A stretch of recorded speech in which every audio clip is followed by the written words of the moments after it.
Olivia Collins was in her third year of nursing school in Portland, Oregon, and most days felt like an endurance test she hadn't volunteered for. Her weeks were divided into rigid blocks of time: lectures in the early mornings, clinical rotations that ran long, and a low-paid part-time position at a public clinic that filled whatever hours were left. None of it felt optional. Each commitment was necessary, each hour accounted for. Each dollar earned already spoken for before it reached her hands.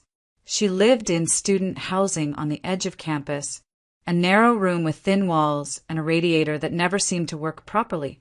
The space was clean but sparse. There were no decorations, no personal touches beyond a small stack of textbooks, a second-hand desk, and a battered backpack that carried her life back and forth across the city. Olivia kept her expenses to a minimum out of habit, not choice.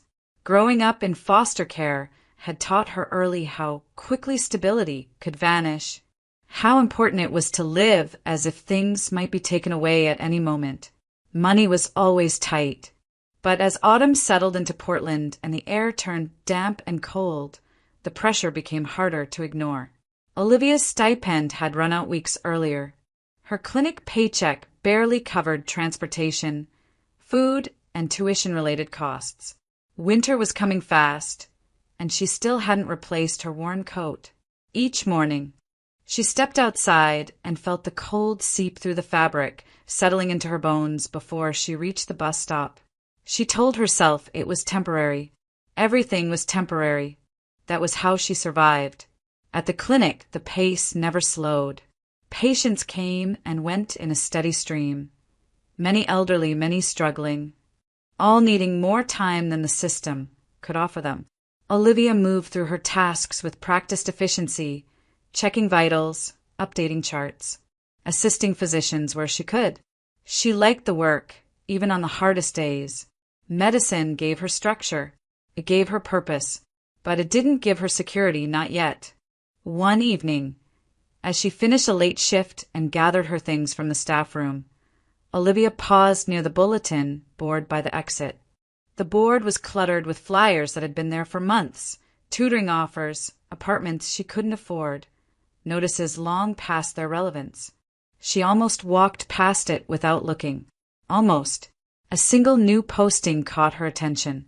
It was neatly printed and pinned over the others, the paper crisp and uncreased. A private senior living facility, Evergreen Care Residence, was seeking licensed nursing students for weekend shifts. The hours were long, but flexible. The compensation was listed clearly without exaggeration. Olivia read the number twice, certain she had misunderstood. The pay was significantly higher than anything she had earned before. She stood there longer than she meant to, rereading the details.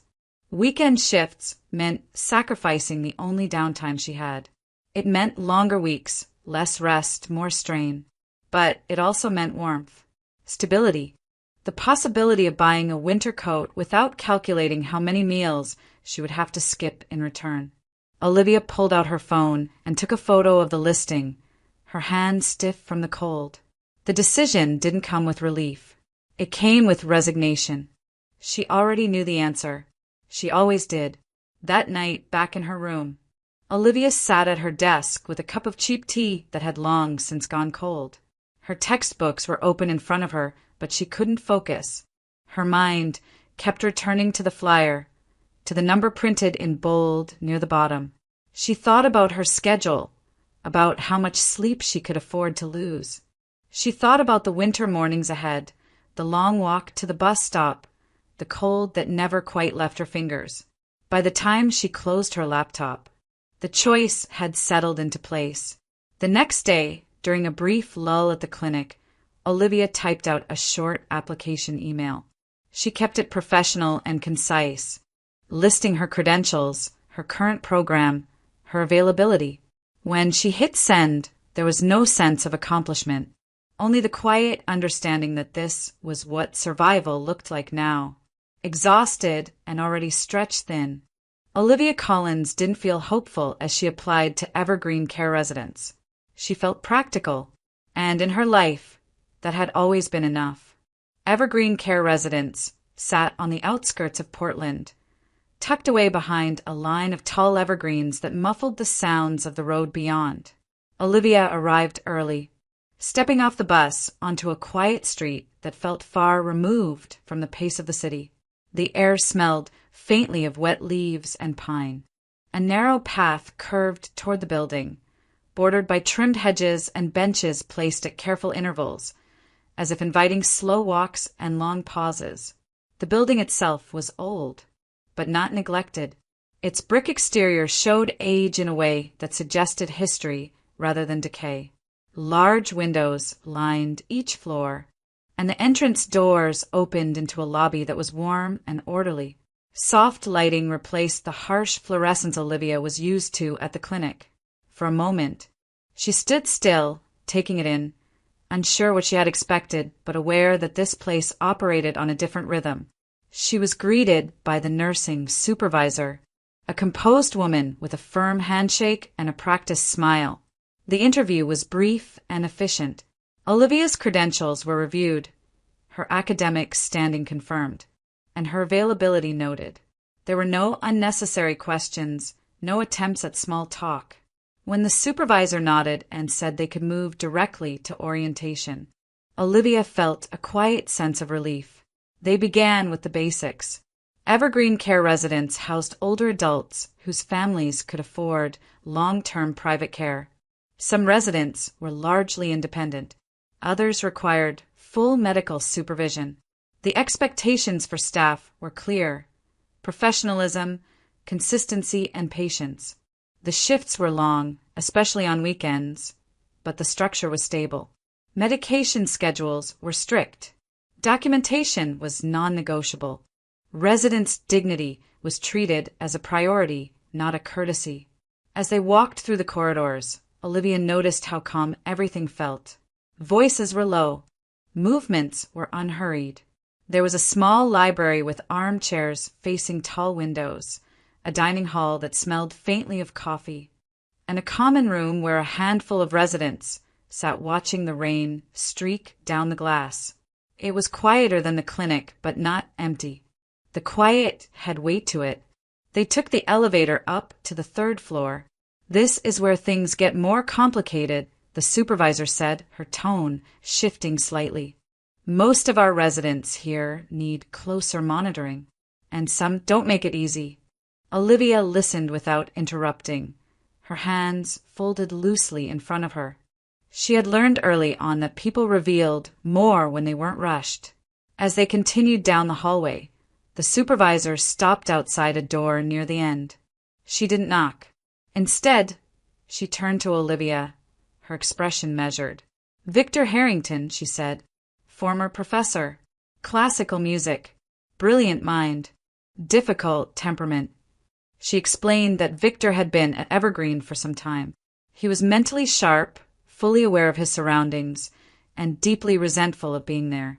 He refused medication regularly, challenged staff authority, and had a habit of reducing conversations to sharp remarks that left younger nurses flustered or angry.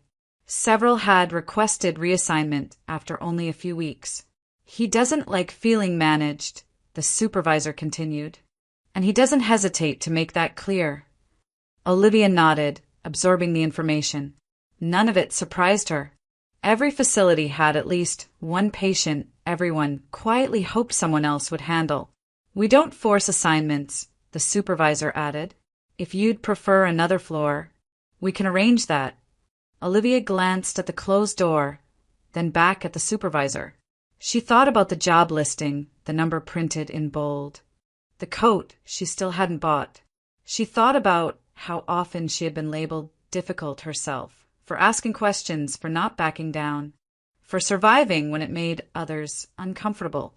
"I'll take the third floor," she said simply. The supervisor studied her for a moment, then nodded. "All right, we'll see how it goes."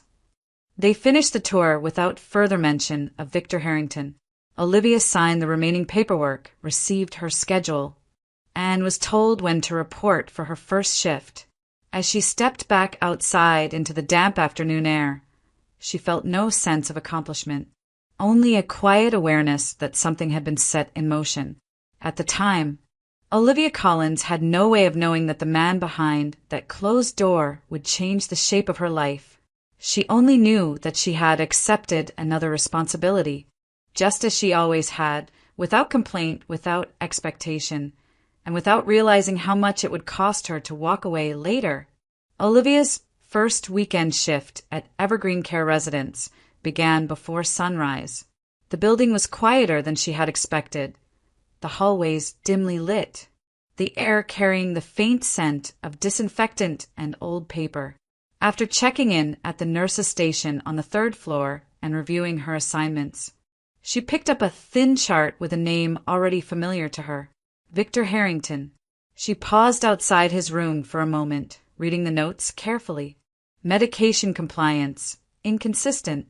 Attitude toward staff, uncooperative. Cognitive status, fully intact. Olivia took a slow breath, adjusted her badge, and knocked once before opening the door. The room was unlike any other she had seen that morning. Books lined the shelves and spilled onto the windowsill, the desk, even the floor beside the bed. Stacks of sheet music lay neatly arranged in small piles, some yellowed with age, others marked with handwritten notes in careful script.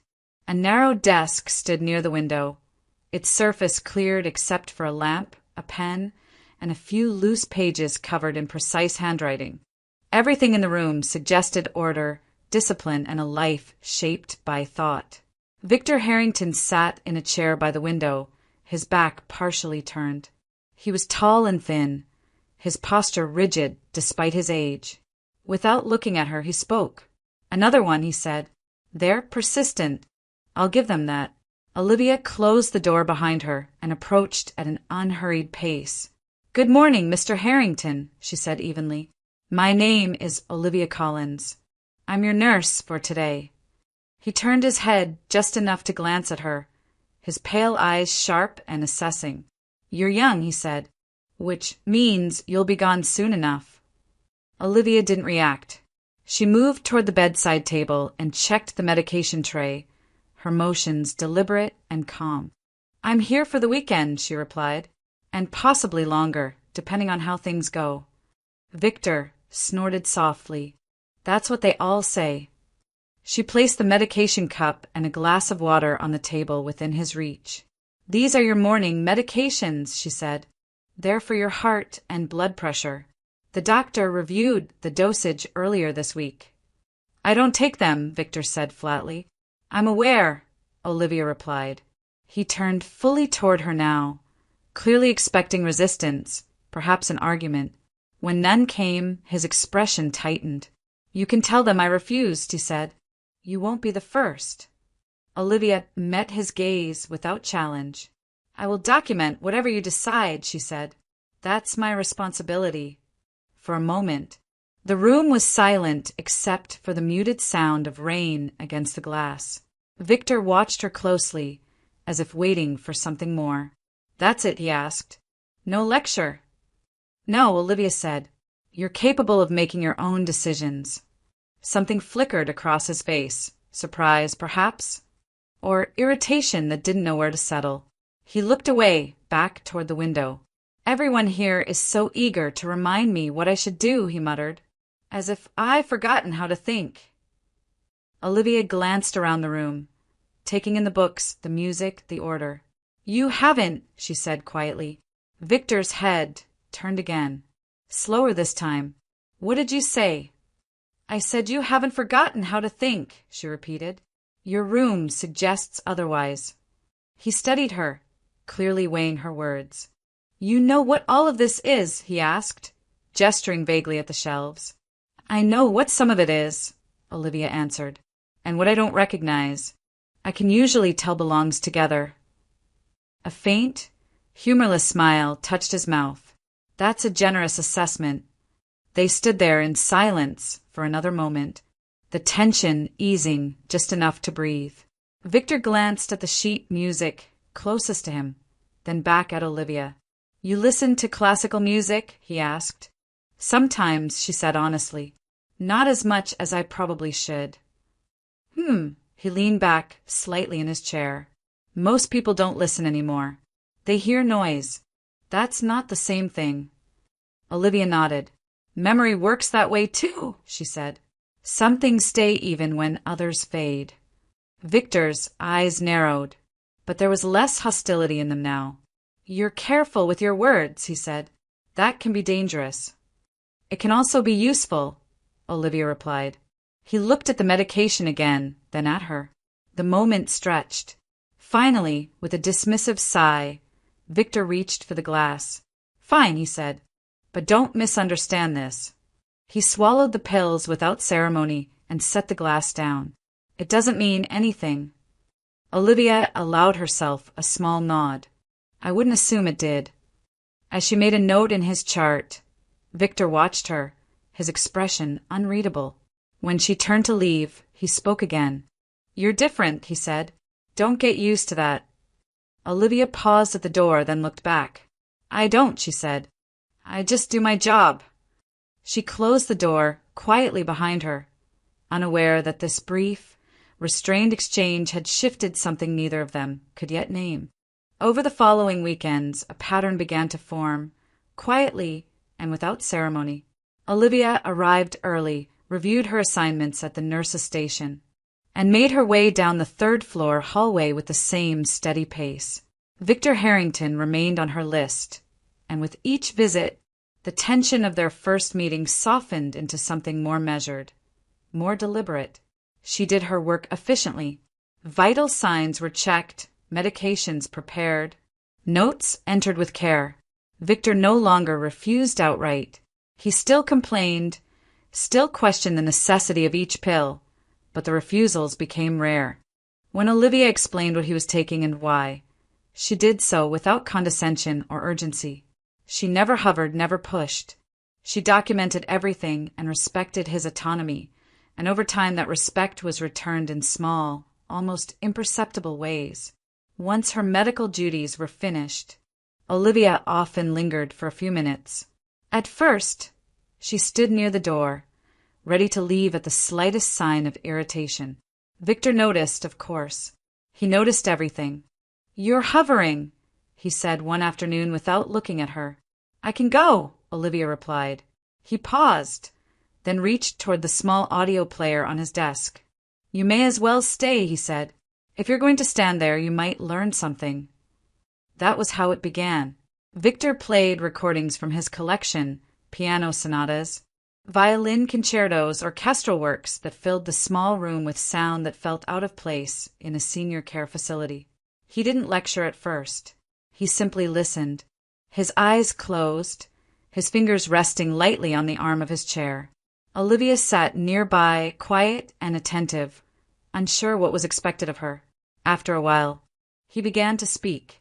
People think listening is passive, he said once, as a slow movement faded into silence. It isn't. Real listening requires discipline, memory, patience. Olivia nodded, unsure whether he wanted a response. It sounds deliberate, she said carefully. Victor opened his eyes and glanced at her. Exactly. The sessions grew longer. Victor talked about composers he had known, performances that still lived vividly in his mind. The way certain passages could call up entire decades with painful clarity. He spoke with bitterness about the modern world, about noise mistaken for meaning, about attention spans that fractured too easily. His disappointment was sharp but controlled, like a blade kept carefully sheathed. Olivia listened. In return, she began to share small truths of her own. She didn't tell her story all at once. Instead, it came out in fragments, casual remarks made without emphasis. She mentioned moving through multiple foster homes, learning early not to expect permanence, choosing nursing because it was practical, because it offered a clear path forward. She spoke of long nights studying after shifts, of exams taken on little sleep, of the constant fear of falling behind.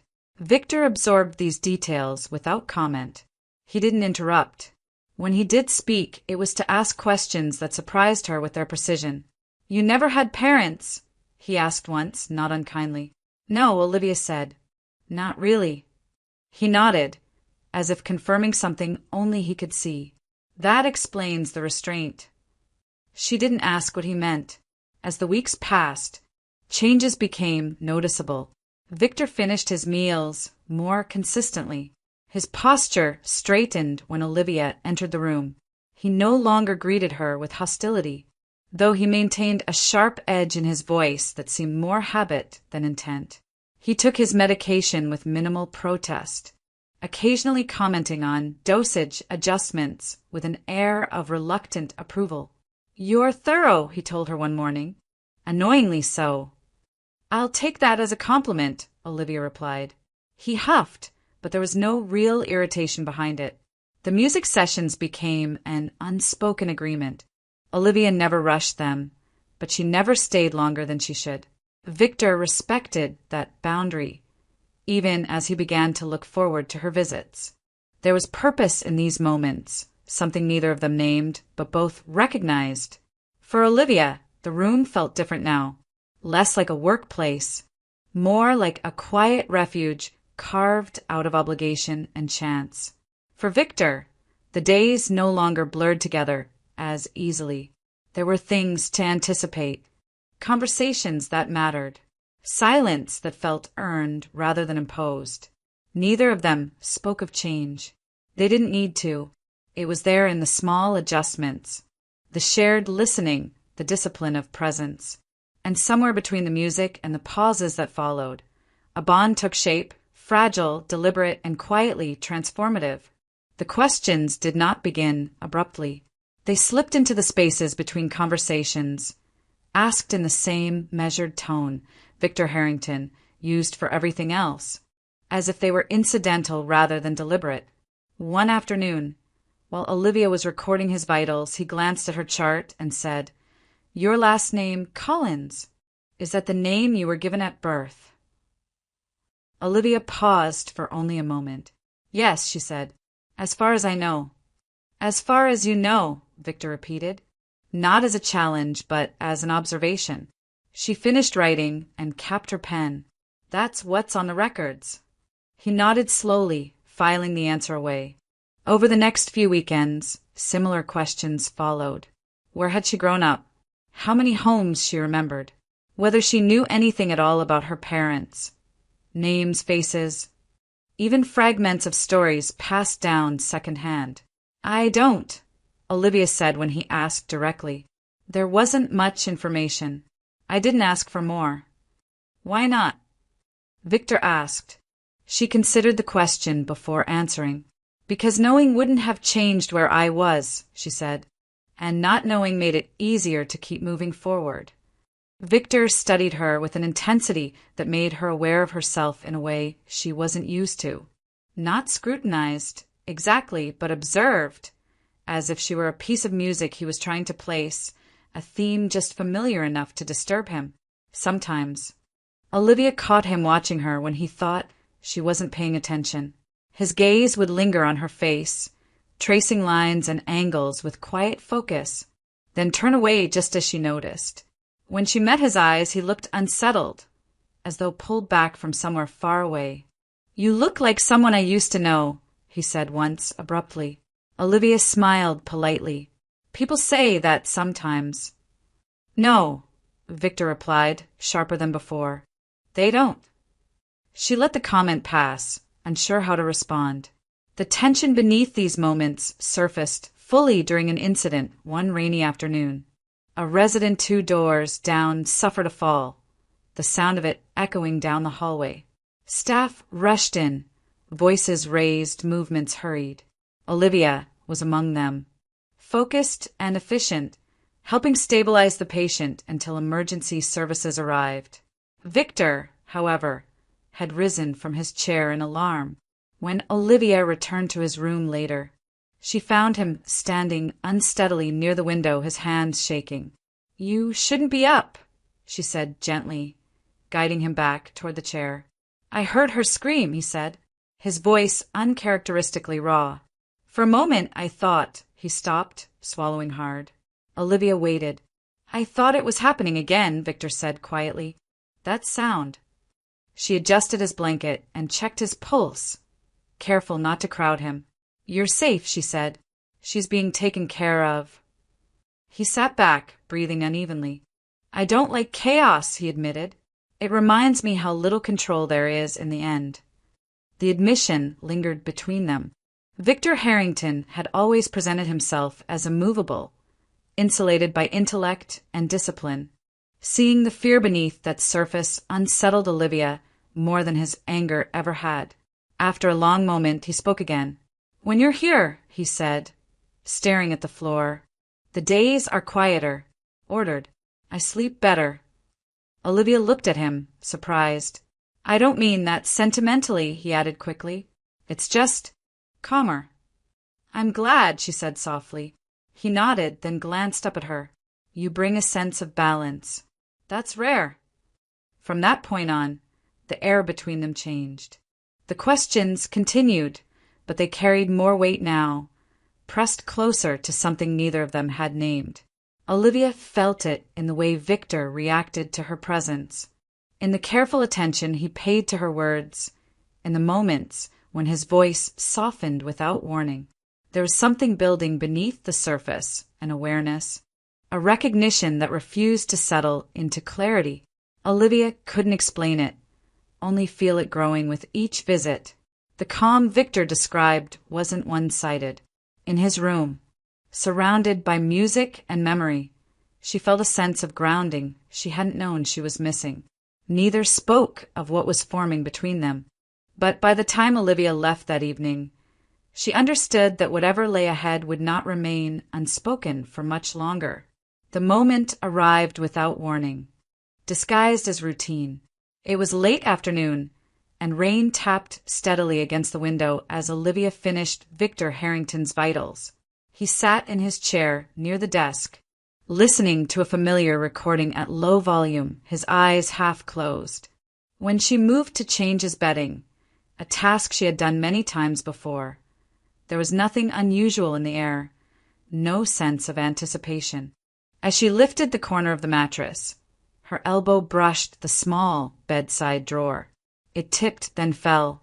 Papers slid out first, followed by a thin folder and several photographs that scattered across the floor. Olivia froze, instinctively dropping to one knee to gather them before Victor noticed. She reached for the closest photograph and stopped. Her breath caught sharply, the room seeming to narrow around her. The woman in the photograph stared back with a familiarity that was deeply unsettling. High cheekbones, the same curve of the mouth, eyes set in a way that mirrored her own reflection, so closely it felt intrusive, as if she were looking at herself from another life. For a moment, Olivia couldn't move. "What is it?" Victor asked, his voice suddenly alert. She stood slowly, the photograph trembling in her hand. "Who is this?" she asked. Victor turned his head, then stiffened. The color drained from his face as he recognized the image. He rose from his chair with visible effort, his usual composure fracturing. "Put that down," he said sharply. "No," Olivia replied, surprising herself with the firmness in her voice. "You need to explain this." The music continued playing unnoticed. Rain pressed harder against the glass. Victor closed his eyes briefly, as if steadying himself. When he opened them again, his gaze was no longer sharp, but exposed, raw in a way Olivia had never seen. "Where did you find it?" he asked quietly. "It fell out of your drawer," Olivia said. "And it looks like me." Victor sank back into his chair, one hand gripping the armrest. For a long moment he said nothing. Olivia waited, her pulse loud in her ears. "That is Margaret Collins," Victor said finally. "She was my student." Olivia stared at him. "My name is Collins," she said. "You asked about it." "Yes," Victor replied. "I noticed." He gestured for her to sit. She did not. "Margaret was more than a student," he continued, his voice unsteady now. "She was exceptional, a violinist with perfect discipline, a composer with instinct and restraint. She understood silence in music better than anyone I ever taught." Olivia looked again at the photograph. Why does she look like me? Victor swallowed. Because I believe she was your mother. The words landed with a force Olivia couldn't absorb. Her mind rejected them instinctively, grasping for alternatives. Explanations that made more sense than this. That's not possible, she said. I would know. You wouldn't, Victor replied gently. Not if no one told you. He explained haltingly, piecing together the past with care. Margaret Collins had been young, fiercely private. She became pregnant while still studying under him.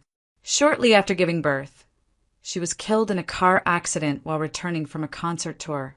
The child, Olivia, had been left in the care of her father, a man who disappeared not long after, overwhelmed by grief. Victor's voice faltered. I searched, he said. I searched for years. Records were incomplete. Names changed. You vanished into the system. Olivia shook her head, stepping back. You don't know that, she said. You can't. I know the timing, Victor said. I know the resemblance. And I know Margaret. He reached for another photograph from the floor and handed it to her. It showed Margaret holding a violin, her expression calm, resolute. The resemblance was undeniable. Olivia's hands went numb. Everything she thought she understood, her name, her history, the emptiness she had accepted as permanent, fractured under the weight of possibility. She had grown up believing there was nothing behind her, nothing waiting to be uncovered. Now the past had a face. I don't remember her, Olivia whispered. Victor's voice softened. You were very young. The room felt suddenly too small. Olivia turned toward the window, needing distance, air, something solid to anchor her. This changes everything, she said. Yes, Victor replied. It does. She pressed the photograph flat against the desk, as if that might make it less real. Her reflection in the glass stared back at her, now unfamiliar. The truth did not arrive with clarity or relief. It arrived as rupture, and as Olivia stood there, suspended between what she had been and what she might be, she understood that her life, quietly, irrevocably, had already begun to shift. Victor did not begin with dates or documents. He began with memory. He spoke slowly, as if choosing each word with care, aware that once spoken, they could not be taken back. Olivia remained seated across from him, the photograph still on the desk between them. No longer something to be questioned, but something that demanded understanding. Margaret Collins was extraordinary, Victor said. Not because she was brilliant, though she was, but because she worked as if brilliance meant nothing without discipline. He told Olivia about Margaret's rise in the classical music world, how she had entered conservatory younger than most, how she practiced relentlessly, how she listened more than she spoke. She was respected not only for her technical skill on the violin, but for her compositions, pieces that carried restraint, clarity, and emotional depth without excess. She believed music should never beg for attention, Victor said. It should earn it. Olivia listened, silent, absorbing a portrait of a woman she had never known but somehow recognized. The focus, the quiet determination, the refusal to waste effort. Victor explained that Margaret met Olivia's father during a series of regional concerts. He was a journalist covering classical music, thoughtful, perceptive, deeply moved by Margaret's work. Their relationship grew, slowly, privately. They married without spectacle. Olivia was born not long after. You were already walking when it happened, Victor said gently. You were not an infant. You were nearly 2. The words landed heavily. Olivia had grown up believing she had never been held by her parents, never known their voices. The idea that she had once been old enough to walk, to recognize faces, to be carried, shifted something deep inside her. Margaret's death came suddenly. A car accident on an icy highway late one October night after a concert tour. The driver lost control. Margaret and her accompanist were killed instantly. Victor paused, his gaze dropping. It shattered him, he said of Olivia's father. Grief hollowed him out. He tried to keep going for you, but he was not strong enough to survive it alone. He told Olivia how her father left the city shortly after the funeral, taking her with him. How he moved, withdrew, stopped answering calls. Victor searched through colleagues, legal inquiries, private investigators. But the trail grew colder each year. Then I learned he died of a heart condition, Victor said quietly. You would have been 4. Olivia's hands tightened in her lap. That's when I lost you, Victor continued. Not because I stopped looking, but because the system erased you. You were placed into care. Your records were scattered. I never knew where you went. The silence that followed was heavy, but not empty. Victor rose slowly and moved to the cabinet near the wall. From it, he retrieved a worn leather album and several folders tied with string. He placed them gently on the desk, as if setting down something sacred. These are hers, he said. They went through them together. Concert programs with Margaret's name, printed in elegant type. Handwritten sheet music, margins filled with notes and revisions. Letters, some professional, some deeply personal. Photographs of rehearsals, backstage moments, small dinners shared among musicians. One photograph stopped Olivia completely.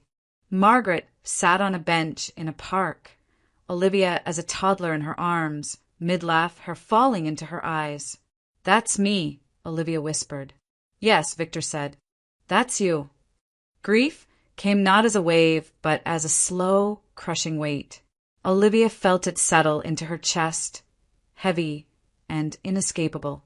She mourned not just their deaths, but the years she had lived without knowing she had been loved. Yet beneath the grief, something else emerged. Belonging. For the first time, her name felt anchored. Her face felt explained. The emptiness she had learned to accept no longer felt like a personal failure. It was the result of loss, not absence. I wasn't unwanted, Olivia said quietly. No, Victor replied. You were deeply wanted. They sat together as dusk settled outside the window. The past no longer felt like a void. It had weight, texture, history. Olivia left that evening carrying more than answers. She carried roots. The change did not come all at once. It arrived in increments, shorter breaths, longer pauses, a fatigue that no amount of rest seemed to ease. Olivia noticed it before anyone said anything aloud. Victor began missing meals. He spent more time seated, his hands occasionally trembling when he reached for his papers. His voice, once sharp and resonant, softened at the edges, as if conserving strength. Olivia followed protocol, documented symptoms, requested additional evaluations. This time, the results were unmistakable. The cardiologist was careful with his words, but the meaning was clear. Victor's heart condition was advanced. Medication could manage discomfort. Monitoring could slow deterioration. But nothing would reverse what was already happening. Months, perhaps a year if he was careful. Victor listened without interruption. When the doctor finished, he nodded once. I understand, he said. Later that evening, alone in his room, Victor spoke with a calm that unsettled Olivia more than fear ever could. I am not afraid, he told her. I have lived a full life. What matters now is that things are finished properly. Within days, he contacted an attorney. Everything was handled with precision, transparency, and unmistakable intent. Olivia was present for the meetings only as a witness, not a participant, though she protested at first. This isn't appropriate, she said quietly. It is necessary, Victor replied. The will was updated formally and legally. No ambiguity. No haste. Victor left Olivia his apartment in Portland, the one he had lived in before moving to Evergreen Care Residence, a spacious, book-lined place near the river, filled with decades of music, manuscripts, and quiet mornings. He explained it without ceremony. You need a home, he said, not a room that can be taken away. He also entrusted her with Margaret's violin. When he presented it to her, The instrument rested in an aged case, the wood darkened by time but immaculately preserved. Olivia hesitated before touching it, aware of its significance. She won it at an international competition, Victor said. She believed instruments carried memory, that they absorbed intention. I don't play, Olivia said. You don't need to, Victor replied. You only need to protect it. There was one more conversation, one Victor had clearly rehearsed. He spoke of Margaret not as a tragic figure, but as a woman with an unfinished future. He told Olivia about a dream Margaret had carried quietly for years, a music school for children without families, not a conservatory, not an elite academy, but a place where children from foster care and orphan backgrounds could learn music without cost or judgment. She believed music gave structure when life did not, Victor said. She wanted to give children what she never had, stability through sound. Olivia listened, the weight of the idea settling slowly. I am not asking you to abandon medicine, Victor said firmly. Your work matters. Your calling matters. But perhaps one day, when the time is right, you will find a way to let her dream live alongside your own. The responsibility felt immense, too large to accept in words. But Olivia did not refuse. She nodded once, quietly. Over the following weeks, Victor's condition worsened. He tired easily. Conversations shortened. But his mind remained clear. His attention focused. They spent their remaining time in quiet companionship, listening to music, organizing manuscripts, naming memories so they would not disappear. On a cold evening in early spring, Victor asked Olivia to sit by the window. I am glad you found me, he said. So am I, Olivia replied. He smiled faintly. No, I am glad you found yourself. When the time came, Victor passed peacefully, surrounded by the things he loved most, books, music, and the knowledge that what he carried forward would not end with him. Olivia stood alone in the room afterward, grief present but steady. She did not feel abandoned. She felt entrusted. Victor Harrington died quietly in the early hours of the morning. There was no alarm, no struggle. A nurse found him just before dawn. His hands folded neatly on the blanket, his expression calm. The room was still, filled with the familiar presence of books and music, as if he had simply fallen asleep in the middle of a thought. When Olivia was told, she did not cry at first. She stood in the hallway outside his room, listening as the words settled into her body. Then she walked inside and sat beside the bed, taking his hand one last time. It was cool already. Still, she stayed there longer than protocol required. Victor was not just a patient. He had never been just a patient. He was family, one she had found too late, and yet exactly when she needed him. His absence left a hollow that felt strangely structured, like grief with edges, something she could carry without collapsing under it. The funeral was small, dignified, and quiet. A few former colleagues from the music world attended. A representative from the conservatory sent flowers. Victor's son flew in briefly, standing beside Olivia with a solemn respect that needed no explanation. There were no speeches, no dramatic gestures, only music playing softly in the background, just as Victor would have wanted. Afterward, Olivia returned to the apartment he had left her. For the first time in her life, she unlocked a door that belonged to her. The apartment was everything Victor had promised. Tall windows, shelves overflowing with books, the faint scent of old paper and polished wood. It did not feel new. It felt lived in, anchored, safe. She slept on the couch the first night, wrapped in a blanket that still smelled faintly of tea and dust. In the morning, she made coffee in the small kitchen and stood by the window, watching the river move steadily below. There was no rush, no immediate crisis, only space. In the weeks that followed, Olivia sorted through Victor's papers carefully. Manuscripts, correspondence, legal documents, programs from concerts long past. She worked slowly, methodically, allowing the process to become part of her grieving. One afternoon, she found a thin folder tucked behind a row of music journals.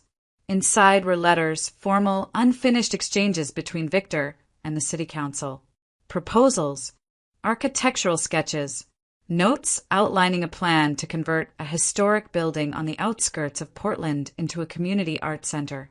The project had stalled years earlier, abandoned due to funding issues and Victor's declining health. Olivia sat on the floor, reading each page twice. The idea felt familiar, not new but inherited. She began to see connections where none had existed before. Victor's preparation, Margaret's dream, the violin resting quietly in its case across the room. Her own life, once defined by survival, now balanced on the edge of intention. She did not make any sudden decisions. She returned to her clinical rotations. She completed her coursework. She continued working at the clinic, grounded in routine and responsibility. Medicine was still her path, one she respected deeply. But something fundamental had shifted. She was no longer reacting to circumstances. She was no longer moving from one necessity to the next. She was planning. Late at night after studying, Olivia would return to the folder. She researched zoning laws, nonprofit structures, grants, community partnerships. She made notes, not commitments, just possibilities. For the first time, the future felt expandable. Victor's death had not diminished her world. It had clarified it. She was no longer simply enduring life as it happened to her. She was shaping something that could last, something built from memory, intention, and care. And in that quiet apartment overlooking the river, Olivia understood that while grief had changed her, it had not broken her. It had given her direction. 5 years passed quietly, marked not by dramatic turns, but by steady, deliberate progress. Olivia Collins became a licensed physician first. She completed her residency with the same discipline that had carried her through nursing school, choosing a path that allowed her to work closely with underserved communities. Her days were structured by patients, charts, and long hours, but her life was no longer defined solely by survival. It had direction. Parallel to that life, another one took shape. Margaret Collins Music House opened its doors on a mild September morning in Portland. The building, a renovated historic structure once nearly forgotten, stood surrounded by tall trees and narrow walking paths. Inside, the rooms were modest but warm, practice spaces filled with donated instruments, a small recital hall, a library lined with music scores and books that smelled faintly of old paper. The school was nonprofit by design, tuition-free, open to children from foster care and low-income families. No auditions required, only curiosity and commitment. Teachers came from varied backgrounds. Some were conservatory graduates. Others had grown up in the foster system themselves and returned not out of nostalgia, but purpose. They taught piano, violin, theory, and ensemble, not to produce prodigies, but to give structure, discipline, and expression to lives that often lacked all three. Olivia served as director quietly without ceremony. She handled administration after clinic hours, reviewed grant proposals late at night, and met with social workers and foster coordinators to ensure access remained open. She never framed the school as charity. It was an institution built on respect. On the 5th anniversary of its opening, Margaret Collins Music House hosted its first full public concert. The auditorium was filled beyond expectation. Foster families sat beside donors. Physicians from Olivia's clinic recognized former patients, now holding programs. City officials attended discreetly, having followed the school's growth through reports and word of mouth. Backstage, Olivia stood alone for a moment, listening to the low hum of anticipation from the audience. She wore a simple black dress, no jewelry, no embellishment. In her hands was the violin, Margaret's violin. She had learned to play slowly over the years, without ambition, without performance in mind, just persistence, guidance from patient teachers, long evenings practicing scales after exhausting shifts at the hospital. The piece she would play was short, uncomplicated, a lullaby. Margaret Collins had written it while pregnant, notes sketched lightly in pencil, unfinished in places, intimate in its restraint. Victor had preserved it carefully, believing it belonged to a moment rather than a stage. When Olivia stepped into the light, the room quieted. She did not speak. She lifted the violin, adjusted her stance, and began. The melody emerged gently, almost tentative at first. It was not technically flawless, but it carried something deeper: intention, memory, continuity. Each note unfolded with care, as if honoring not just the composer, but the reason the piece existed at all. As the final note faded, silence held the room. Then applause rose, not thunderous, not performative, but sustained and sincere. Olivia lowered the violin and bowed once. In that moment, she felt no grief, no longing, no unanswered questions. She felt peace.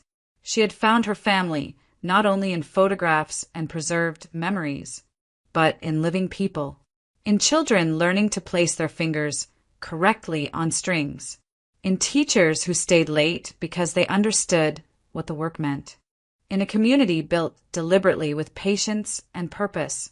Loss had not ended her story. It had given it meaning. As the lights dimmed and the audience slowly filed out, Olivia remained on stage for a moment longer, looking at the empty seats. She imagined Victor's quiet approval, Margaret's steady gaze. The circle had not closed by returning to the past. It had closed by carrying it forward. And tomorrow, there would be lessons to teach, patience to see, and music to be made.